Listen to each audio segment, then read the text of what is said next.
डर एक ऐसा झूठ है यारों जो हमें सच जैसा लगता है। असल में डर का कोई वजूद होता ही नहीं है, वो केवल हमारे माइंड द्वारा बनाए गए एक ऐसा झूठ होता है जो हमें सच लगता है, लेकिन रियल में वो कभी सच होता ही नहीं है।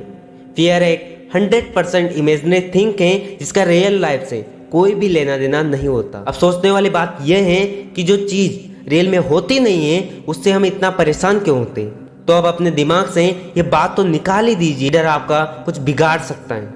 जो चीज रियल में होती नहीं है वो कभी भी आपका कुछ भी नुकसान नहीं कर सकती। हमारे माइंड में जितने भी डर होते हैं उनमें से अधिकतर डर हमें अपने घर वालों से या रिश्तेदारों से ही मिलते हैं। ये मत करो, इससे ऐसा हो जाएगा, वो काम करोगे तो उसमें नुकसान, बहुत सी बातें हमें बचपन से सिखाई जाती हैं जिससे हमारे अंदर धीरे धीरे डर बैठने लगता है, जबकि रियल में ऐसा कुछ होता नहीं है। डर एक इमेजिनरी थिंग है और कुछ नहीं। लेकिन यहाँ ध्यान देने वाली बात यह है कि हमें फियर और डेंजर में अंतर समझना होगा।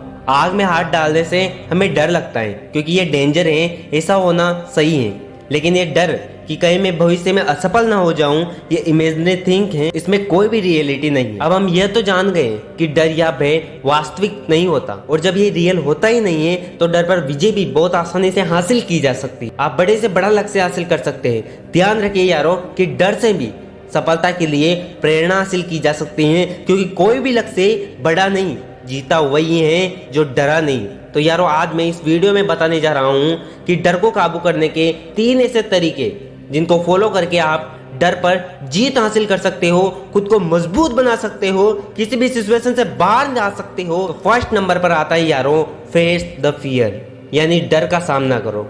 देखो, डर को दूर करने का सबसे अच्छा तरीका यही है कि जब भी डर परेशान करे या डराए तो उसका सामना कीजिए। यारो, डर एक ऐसा चोर की तरह होता है जो चोरी तो कर सकता है, लेकिन चोरी करते समय उसका सामना किसी से हो जाए तो वो तुरंत भाग जाता है। देखो, जैसे आपको इंटरव्यू से डर लगता है तो इंटरव्यू को बार बार फेस करें। यदि आपको स्टेज पर बोलने से डर लगता है, स्टेज पर जाएं और उसका सामना करें। यदि आपको भीड़ से डर लगता है तो आप बार बार भीड़ में जाइए। यकीन मानिए यारों, यदि डर का सामना अगर आपसे हो जाए तो भागना डर को ही होगा, क्योंकि वह इमेजिनरी थिंग है और आप रियल। सेकंड नंबर पर आता है write down the profit and loss the fear. देखो यारों, डर को भगाने का एक तरीका यह भी है कि पेपर और पेन ले और जिस काम को करने से आपको डर लगता है उसके बारे में 2 पार्ट में लिखिए। पहले पार्ट में तो उस काम को करने से होने वाले फायदे लिखिए, और दूसरे पार्ट में लिखिए यदि डर की वजह से आपने वो काम नहीं किया तो क्या क्या नुकसान होगा।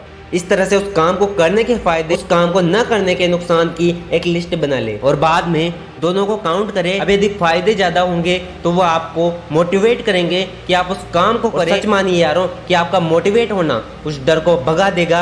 और प्रॉफिट एंड लॉस का ये तरीका आजकल बहुत अपनाया जाता है। और तीसरे नंबर पर आता है use imagination thing to awareness fear, यानी कि डर को भगाने के लिए इमेजिनेशन थिंग का प्रयोग करें। अगर कोई काम करने से आपको डर लग रहा है तो इमेजिनेशन थिंग आपकी बहुत मदद कर सकती है। मान लीजिए कि आपको पानी से डर लगता है, तो इसके लिए आप एक जगह आराम से बैठ जाइए और आंख बंद करके इमेजिन कीजिए कि आप एक बहुत बड़े समुद्र में तैर रहे हैं।